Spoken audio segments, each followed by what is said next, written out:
রাধে রাধে বন্ধুরা, জয় গৌর জয় নিতাই। তোমাদের আজকে আবার একটা নতুন ভিডিও তোমাদের সামনে আসা।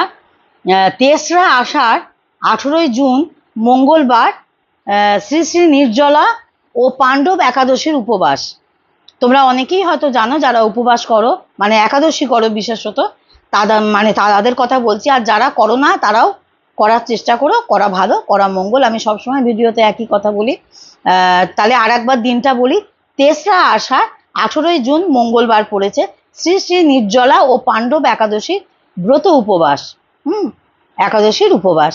আর এই প্রত্যেকটা, তোমাদের একটা কথা বলি আমি, এই প্রত্যেকটা একাদশীর মাহাত্ম্য আছে। আমরা কেন করছি সেটা আমাদের জানাটা বিশেষভাবে দরকার। প্রত্যেকটা ব্রতের কিন্তু ব্রত কথা আছে, সেটা তো আলাদা। আর মাহাত্ম্য আছে, কবে থেকে উৎপত্তি হলো, কবে থেকে সৃষ্টি হলো, কেন করব, এর ফল কি, এগুলো জানলে আমাদের আরো বেশি ভালো লাগবে, তাই না? ঠিক আছে, আমি বলছি তোমাদের, এটা শুনতে থাকো, আশা করি তোমাদের সকলের ভালো লাগবে। তোমাদের সবসময় বলি, শুনতে শুনতে ভালো লাগা আর ভালো লাগতে লাগতে ভালোবাসা, একদিনে তো কিছু হয় না। ঠিক আছে, যাই হোক, আমি আসল কথায় আসি। জ্যৈষ্ঠী মাসে শুক্লপক্ষের এই নির্জলা একাদশী ব্রতের কথা মাহাত্ম্য ব্রহ্মা বৈবর্ত পুরাণে যে ভীষ্মসেন ব্যাস সংবাদে বর্ণনা করা হয়েছে। যুধিষ্ঠির অপরা একাদশী ব্রত কথা শুনে যখন শুক্লপক্ষের একাদশী সম্পর্কে জানতে চাইলেন, তখন ভগবান শ্রীকৃষ্ণ বললেন, রাজন, এই একাদশী কথা ধর্মাত্ম সত্যবতী নন্দন মহর্ষি বেদব্যাস বলবেন, কারণ তার মতো বেদাঙ্গ পরম মাহাত্ম্য আর দ্বিতীয় নাই। তখন ব্যাসজি বললেন, দুই পক্ষের একাদশীতে ভোজন নিষিদ্ধ, দ্বাদশীতে স্নান ইত্যাদিতে পবিত্র হয়ে ফুল দিয়ে ভগবান কেশবের পুজো করে নিত্য কর্ম সমাপন করে প্রথমেই ব্রাহ্মণদের ভোজন সেবা দিয়ে তারপর নিজে সেবা করবে। রাজন, জনমা শৌচ ও মরণা শৌচতে একাদশী ব্রতের দিন অভুক্ত থাকবে। এ কথা শুনে ভীমসেন কাঁপতে কাঁপতে বললেন, পরম শাস্ত্রবেত্তা হে ব্যাসদেব, রাজা যুধিষ্ঠির, মাতা কুন্তী, দ্রৌপদী, অর্জুন, নকুল, সহদেব এরা সব একাদশীতে ভোজন করেন না। আমাকেও বললেন, ভীমসেন, তুমিও একাদশীতে ভোজন করিও না, কিন্তু আমি খিদে একদম সহ্য করিতে পারি না, তাই ওদের কথা মেনে চলতে পারি না। ভীমসেনের কথা শুনে ব্যাসজি বললেন, যদি তুমি স্বর্গলোক প্রাপ্তি আশা করো এবং নরককে দূষিত মনে করো, তাহলে দুই পক্ষের একাদশীতে ভোজন করবে না। একটা কথা তোমাদের বলি, একাদশীতে নির্জলা ভোজন মানে নির্জলা থাকাটা হচ্ছে উত্তম একাদশী। উত্তম, মধ্যম, কনিষ্ঠ 3 ধরনের একাদশী আছে। অতএব উত্তম একাদশী যদি করতে চাও একদম নির্জলা থাকবে। আর মধ্যমটা হচ্ছে ফল, দুধ, মানে পানীয় জিনিস। আর কনিষ্ঠটা হচ্ছে তুমি ভগবানকে সেবা দিয়ে সব কিছু খেতে পারো, ভগবানের প্রসাদ করে। অবশ্যই কিন্তু সেদিনকে শ্রীকৃষ্ণকে কিন্তু, গোবিন্দকে কিন্তু ভোগ দিতেই হবে, কিছু একটা তোমায় কিন্তু ভোগ দিতেই হবে, সেটাই তোমাকে সেবা করতে হবে। এবার তুমি যা খাবে সেটা ভোগ দেওয়া তো সেটা ভীষণ ভালো। তুমি যদি 1 গ্লাস জলও খাও, সেটাও যদি তুলসী পাতা দিয়ে আগে গোবিন্দকে প্রসাদ করে দিতে বলো, সেটাও তো ভীষণ ভালো। আর সেটাও যদি না পারো, যা খাবে কপালে ছুঁয়ে ওম ভোজনায় গোবিন্দায় নমঃ বলে তুমি খাবে, তাতে তার চরণে তুলসী পাতা দিয়ে দিতে পারো। মানে পারো বলবো না, এটা করতেই হয়, এটা করতেই হয়, তাহলে তার প্রসাদ হয়ে গেল। আর ওম ভোজনায় গোবিন্দায় নমঃ কিছু যদি না করতে পারো, তাকে আগে খাইয়ে তুমি খেতে পারো। এই মন্ত্রটা বা এই কথাটার অর্থ হচ্ছে, আগে গোবিন্দ খেলো, তারপরে তুমি খেলো, গোবিন্দ প্রসাদ করে দিল। হ্যাঁ, ভগবান প্রসাদ করে দিলে তবে তো সেটা তুমি সেবা করতে পারো। একাদশীর মাহাত্ম্য মানে ব্যাপারটাই তাই, একাদশীর করার কথা মানে করার কারণটাই তাই। তুমি গোবিন্দ প্রসাদই একমাত্র গ্রহণ করতে পারো। সেটা কিভাবে করবে, সেটার অনেক তুমি রান্না করেও তাকে দিতে পারো, আবার তুমি এইভাবেও তুমি তাকে দিতে পারো। সবাই তো সব রকম করে উঠতে পারে না, এইটা সব রকম পদ্ধতি তোমাদের বলি। যেটা আমার মনে হয়, যেটা আমি মনে করি যে আমার বন্ধুদের সকলটা উপকার হবে, সবটা শুনে উপকার হবে। অনেকেই কর্মব্যস্ত জীবনে সবটা করা সম্ভব হয় না, তার জন্যই বললাম যে এখানে বারবার আমি বলছি যে যেহেতু মানে একদম ভোজন না করাটা ভালো। হয়তো তোমাদের মনে প্রশ্ন জাগবে যে তাহলে একদম না খেয়ে কি করে করব, কারণ অনেকেই ওষুধ খেতে হয়, অনেকেই না খেয়ে থাকতে পারে না, না খেয়ে থাকতে বলবোও না, কারণ শরীরের কারণে না খেয়ে থাকাটাও, নির্জলা করাটা খুব একটা স্বাস্থ্যসম্মত ব্যাপার নয়। শরীর ঠিক না থাকলে তুমি ভগবানকে ডাকবে কি করে? আগে শরীরকে ঠিক রাখতে হবে, আত্মাকে তুষ্ট করতে হবে, আত্মা তুষ্ট জগৎ তুষ্ট। নিজে যদি না সুস্থ থাকি তাহলে আমি কাউকে ভালো রাখতে পারবো না। কোনো পুজোই আমার সার্থক হবে না, পুজো করতে গেলেও আমাকে সুস্থ থাকতে হবে, এইটা সবসময় মনে রাখতে হবে, তাই না? ওই জন্যই বললাম, বারবার এখানে একই কথা বলছি তো, ওই জন্যই বললাম একাদশীতে ভোজন করবে না, বারবার এটাই উল্লেখ করছি, তাই বললাম।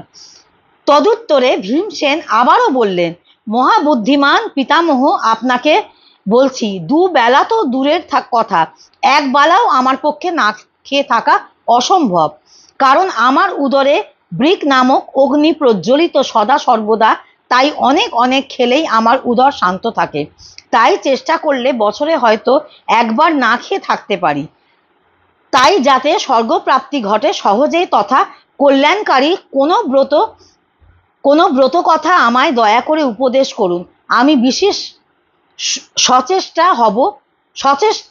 হব যথাচিত রূপে এই ব্রত পালন করার জন্য। মহাত্মা ব্যাসদেব বললেন, জ্যৈষ্ঠী মাসের শুক্লপক্ষের একাদশীতে জল পান পর্যন্ত না করে সম্পূর্ণ উপবাসে থাকবে, তবে আচমনে কোনো দোষ নাই। মানে আচমন করতে পারবে, যেটা আমরা পুজো করতে বসে যেটা হাতে গঙ্গা জল নিয়ে করা হয় সেটাকেই তো আমরা আচমন বলে থাকি, সেটা করতে পারা যাবে। এছাড়া অন্য কোনোভাবে বিদ্বান পুরুষ জল মুখে পড়বে না, অন্যথায় ব্রত ভঙ্গ হয়ে যাবে। একাদশীর দিন সূর্যোদয় থেকে দ্বাদশীর দিন সূর্যোদয় পর্যন্ত মানব কুল যদি জল ত্যাগ করে তাহলে তার ব্রত পূর্ণ হয়। এরপর দ্বাদশীর দিনে নির্মল প্রভাতকালে স্নান করে ব্রাহ্মণকে বিধিপূর্বক জল ও সুবর্ণ দান করবেন। এভাবে সমস্ত যতগুলি একাদশী আছে তারা সবগুলির ফল এই নির্জলা একাদশী পালনে মানব সহজেই প্রাপ্ত হয়ে যায়, এতে কোনো সন্দেহ নাই।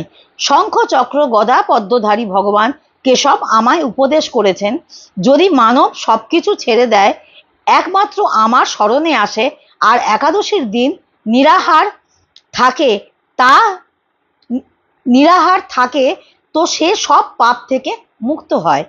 একাদশী ব্রত পালনকারীর পাশে বিশালাকায় বিকরল অকৃতময় কদাকার কৃষ্ণবর্ণ দণ্ড পাশধারী ভয়ঙ্কর যমদূত আসে না, অন্তকালে পীতাম্বরধারী সৌম্য স্বভাবময় হস্তে সুদর্শন ধারণ করে, মনের ন্যায় বেগবান বিষ্ণুদূতগণ ওই বৈষ্ণব পুরুষের পাশে এসে সমাদরে বিষ্ণু লোকে সাথে করে নিয়ে যান। অতএব পূর্ণ নিষ্ঠা ও যত্ন সহকারে শ্রীহরির পূজন ও উপবাস করো। স্ত্রী বা পুরুষ যেই হোক না কেন, যদি মেরু মেরু পর্বত সমান পাপ করে থাকো, সেই সব এই একাদশীর প্রভাবে ভস্ম হয়ে যায়। যে মানব ওই দিন জলের নিয়ম পালন করে সে পূর্ণ ফলের ভাগদারী হয়। নির্জলা একাদশীর দিন স্নান দান জপ পূজা হোম আদি যা কিছু করে সব ক্ষয় হয়। এক কথা ভগবান শ্রীকৃষ্ণ বলছেন, ভগবান শ্রীকৃষ্ণ বলছেন, বিধিপূর্বক এই উত্তম ব্রত পালনে মানব বৈষ্ণব পদ প্রাপ্ত হয়। যে মানব একাদশীর দিনে অন্ন গ্রহণ করে সে পাপ ভোজন করে। এটা কিন্তু তোমরা মন দিয়ে শুনবে, যারা তারা বুঝতে পারবে একাদশীর দিন অন্ন কিন্তু বর্জনীয়। চোঁয়া পোড়া এগুলো কিন্তু একদম খাওয়াবে না, এগুলোতে কিন্তু ভীষণ ক্ষতিকারক। এগুলো তুমি হয়তো এই জন্মে বুঝতে পারবে না, এই মানব জীবনে হয়তো বুঝতে পারবে না, কিন্তু পরজন্মের জন্য তোমাকে তৈরি হতে হবে, পরজন্মের জন্য তোমাকে, আমাদের সবাইকে তৈরি হতে হবে। হ্যাঁ, শুধু কাউকে বলবো না, মানে আমি কাউকে ইঙ্গিত করব না, কিন্তু আমাদের প্রত্যেককে পরজন্মের জন্য আমাদের তৈরি হতে হবে, কারণ সেই জন্মটা যেন আমাদের ভালো হয়। যাই হোক, তোমাদের যেটা বলছিলাম যে অন্ন বর্জনীয়।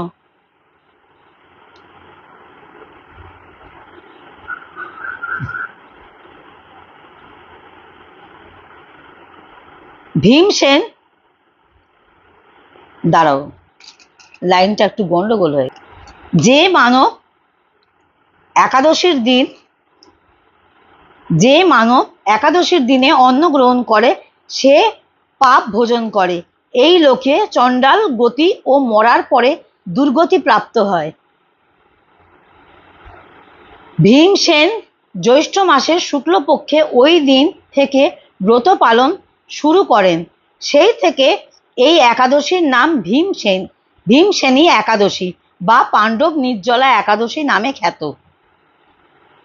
একাদশীতে ব্রত করে দ্বাদশীতে ব্রাহ্মণ এবং বৈষ্ণব ভোজন করিয়ে স্বয়ং ভোজন করলে সর্বপ্রকার পাপ মুক্ত হয়, পরম পদ প্রাপ্ত হয়। একাদশীর দিন যদি বাড়িতে কোনো বৈষ্ণব আসে, তুমি যদি তাকে সেবা করাও, তাকে যদি কিছু খাওয়াও, মানে জল মিষ্টি খাওয়াও বা তাকে একটা সিঁদে দাও, তাতে তোমার অনেক পুণ্য অর্জন হবে। আর যদি ব্রাহ্মণকেও যদি কিছু দিতে পারো, সেক্ষেত্রেও তোমার অনেক পুণ্য অর্জন হবে। আর অবশ্যই তাহলে এই কথা শোনার পর আমরা সকলে করব একাদশী। 8 থেকে 80 সবাই করি একাদশী। আর আমরা সকলেই বৈকুণ্ঠধামী যাতে হতে পারি, তার জন্য আমরা এই ব্রত সকলে পালন করব।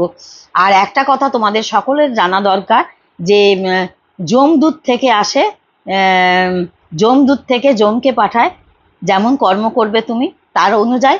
আবার যদি তুমি এইগুলো যদি করতে পারো, যদি তুমি নিষ্ঠাবান হতে পারো, যদি তুমি এই একাদশী ব্রত পালন করো, তাহলে তোমার বৈষ্ণব, তাহলে তোমার জন্য বিষ্ণু পাঠাবেন বিষ্ণুদূত। সে তোমাকে একদম বিষ্ণু লোকে নিয়ে যাবে, বৈকুণ্ঠ ধামে নিয়ে যাবে, যদি তুমি ভালো করে করতে পারো। তবে আমি একটা কথা বলবো তোমাদের, শরীরকে কষ্ট দিয়ে কিছুই করলে ভগবান কিন্তু তুষ্ট হবেন না। কোনো বাবা মা পিতা মাতা, ভগবান আমাদের পিতা, তাই তো, পরম পিতা আমাদের ভগবান শ্রীকৃষ্ণ বিষ্ণুদেব আমাদের পরম পিতা। বাবা মা কখনোই সন্তুষ্ট হয় না যে সন্তান যদি না খেয়ে, সে যদি সারাদিন যদি না খেয়ে সে যদি অসুস্থ হয়ে পড়ে, সেটাও সে পছন্দ করবে না। অতএব তাকে আমরা ভোগ লাগিয়ে, তাকে আমরা সেবা দিয়ে আমরা সেই সেবাটা আমরা করতে পারি, তাতে কিন্তু আমার মনে হয় না ভগবান রাগ করবেন। এটা আমার নিজস্ব মতামত। আর এটা শুধু আমি বলছি না, এটা শ্রীমা রামকৃষ্ণদেবেরও কথা।